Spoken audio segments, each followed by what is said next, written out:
Hello, fellow fight fans, and welcome to the Untitled Fightcast number 012. Here on the Untitled Fightcast, we don't just talk about MMA, we're going to talk about jiu-jitsu, boxing, Muay Thai, combat sports in general. And while I will touch on the effects of the coronavirus on combat sports this week and every week until the pandemic is over, the main topic for today's video will be something a little bit less known and on the come up, and that's bare knuckle boxing. And honestly, I'm just excited, so I just want to get right into it. So wrap up, lock in, and let's get it started. While bare knuckle boxing in itself was not invented by any one person, David Feldman can indeed be credited with starting the Bare Knuckle Fighting Championship, or BKFC for short, not to be confused with Burger King Fried Chicken. And yes, that was a terrible, terrible joke, but I'm leaving it in. David was actually a professional boxer in his own right and eventually moved on to promoting the sport after retiring as an athlete. It was then that he met Bobby Gunn, who was both a professional boxer for Canada and, more importantly, an undefeated bare knuckle boxer. When they met in 2010, the world of bare knuckle was very much still underground, taking place in basements, garages, and anywhere else that would let them fight. In 2011, David hosted his first bare knuckle boxing fight on an Indian reserve somewhere near Scottsdale, Arizona. This was not a BKFC fight, however, as the organization had not yet come to fruition. This was simply the testing ground for the future, since the reservations didn't have to abide by state law or have fights sanctioned by the athletic commissions. After this event, David would go on to talk to the athletic commissions of 28 different states, trying to get the sport sanctioned. And like the early days of the UFC, it was quickly shot down, in David's case, by every single one. This creates the unfortunate reality of all things that are not allowed by state or federal governments. It was forced into the underground and was highly unregulated. David held around a dozen fights in these conditions before eventually meeting up with UFC president Dana White, where he was told that it would never get sanctioned. David even stating in an ESPN interview, "Isn't that what they said to you?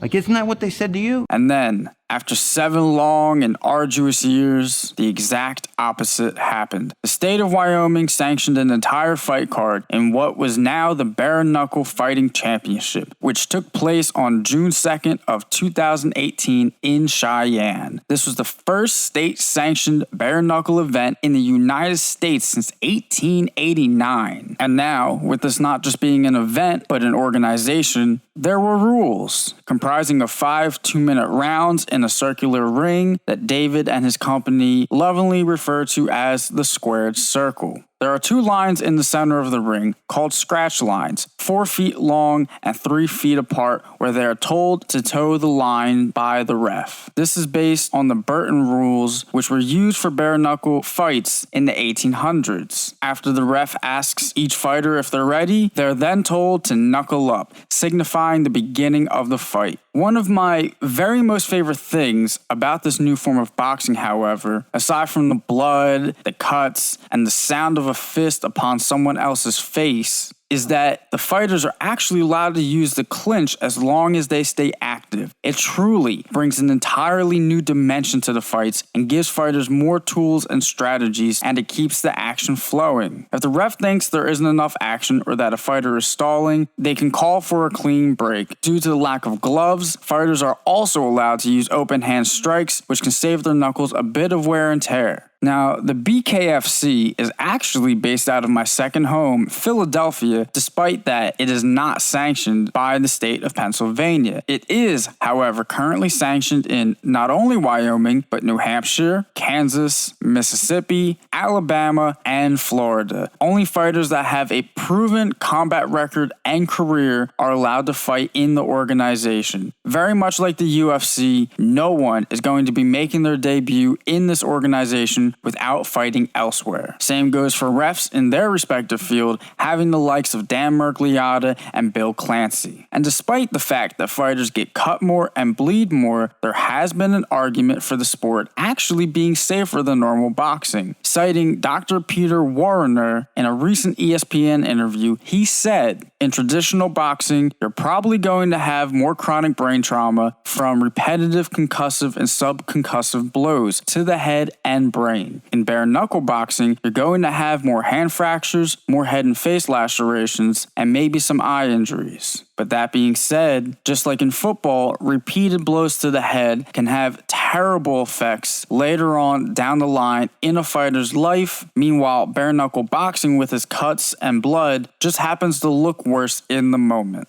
In other news, and by that I mean Corona news, as I will be doing an update every week on how it is affecting combat sports for the foreseeable future until things are back to normal. Dana White has announced that Tony and Khabib is supposedly still going to happen on April 18th with the venue to be announced. But he did say that things were about 99% done, so hopefully we'll get more info later this week and I'll have something exciting to tell you next week. Other than that, the combat sports media seems to have settled in, with many doing their shows from home. I personally have always done this show from home, so not a lot has changed for me. And lastly, ending on a rather somber note, my heart and condolences go out to the Mayweather family for the loss of Roger Mayweather at the age of 58. This was last week on the 17th. I only just recently heard about it. And look, if you've been watching this show as it evolves, you'll have heard me said on more than one occasion that I got into combat sports through watching MMA. And that was a year ago coming up this May, so last May. And I only really got into the other combat sports because of my love for the genre of sports in general, with boxing being my number two because I myself am getting into boxing. But I'm not going to sit here and pretend that I knew Roger's entire story. Obviously, I knew who Floyd was, and I knew a bit about the story of the Mayweathers, but it wasn't until this week's episode of Morning Combat that I got a bit of a rundown about the history. But with that being said, the loss of a family member is hard on anyone, and not only his family, but the combat sports community and the boxing community suffered a great loss. So with all that being said, we just got to take this one day at a time and appreciate every day that we have. You never know what's going to happen. You don't know if you're going to wake up. You don't know if there's going to be a global pandemic outbreak. And hopefully the future will look better sometime soon.